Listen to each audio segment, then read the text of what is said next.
কি মন খারাপ? আর এই পারভেজ ভাই থাকতে তোমাকে মন খারাপ হইতেই পারে না। যদি হাতে কয়েক সেকেন্ড সময় থাকে তাহলে আমি একটা গল্প বলবো, শুনে যেতে পারো। 100% মন ভালো হয়ে যাবে।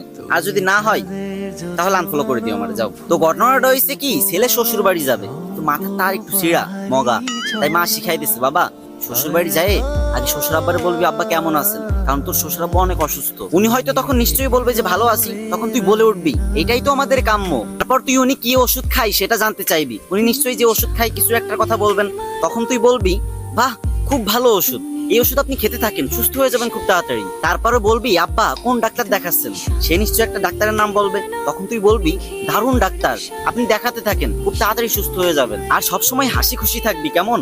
বোকা ছেলে মায়ের কথায় সম্মতি দিয়ে মায়ের সাথে শ্বশুর বাড়ি গেল। এদিকে শ্বশুর মশাই রোগের জ্বালায় বিছনায় শুয়ে ছটফট করতেছেন। ঠিক তখনই জামাই এন্ট্রি নিল, হা হা করে হাসতে হাসতে বলল কেমন আছেন বাবা?